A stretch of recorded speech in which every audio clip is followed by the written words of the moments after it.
नमस्कार। एक समय की बात है। एक किसान रमेश के खेत में घास फूस ने कब्जा कर लिया। हर बार जब वो खेत की सफाई करता, घास फूस और तेजी से वापस आ जाती। रमेश परेशान था। उसे लगा, क्या मेरी मेहनत व्यर्थ है? घास फूस बार बार क्यों उगती है? क्या आप भी रमेश की तरह सोचते हैं कि घास फूस आपके दुश्मन है? पर सच्चाई ये है कि घास फूस आपके खेत की कहानी कह रहे हैं। घास फूस आपके खेत की मिट्टी का संदेश है, एक संकेत कि आपकी मिट्टी कुछ मांग रही है। तो सवाल उठता है, घास फूस क्यों उगती है? इसका कारण मिट्टी की स्थिति में छिपा है।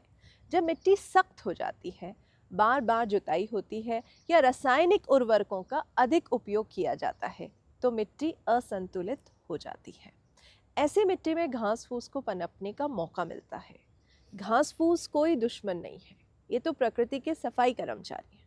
इनका काम है मिट्टी को ढकना, कटाव से बचाना और जैविक पदार्थ को जोड़ना। जब मिट्टी में जीवन का संतुलन टूट जाता है, तब घास फूस पनपती है, लेकिन इसे ठीक किया जा सकता है। इसका समाधान मिट्टी को समझने और सही कदम उठाने में है। जैसे हम बीज बोने का सही समय चुनते हैं, वैसे ही घास फूस को रोकने के लिए मिट्टी की देखभाल करनी होगी, मिट्टी को समझना होगा।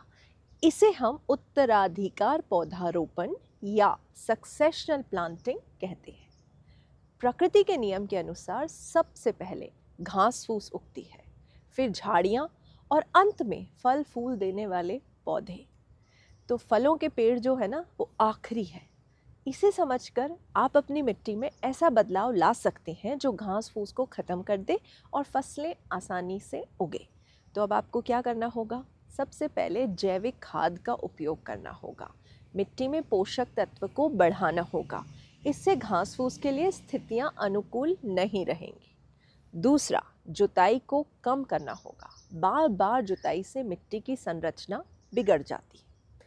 तीसरा, कवर क्रॉप्स को लगाना होगा। क्लोवर, मूंग या राई जैसी फसलें उगाइए जो मिट्टी को ढककर घास फूस को दबा देती है।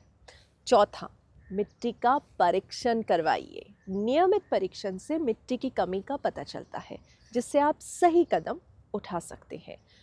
तो रमेश ने धीरे धीरे इन तरीकों को अपनाया। उसने घास फूस से लड़ने की बजाय अपनी मिट्टी को समझा और सुधारा। कुछ ही महीनों में उसका खेत हरा भरा हो गया, उसकी लेबर कॉस्ट कम हो गई और फसलें बिना घास फूस के बढ़ने लगी। तो दोस्तों, घास फूस को समझें, मिट्टी को सुधारें और अपने खेत को समृद्ध बनाएं। याद रखें, प्रकृति के साथ काम करना है, उसके खिलाफ नहीं।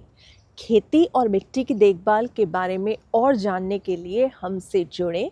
हमारे चैनल को सब्सक्राइब करें। अगर आपके वीड्स, घास फूस को लेके कोई सवाल है तो कमेंट्स में लिखिए। हमें आपके सवालों का इंतज़ार है।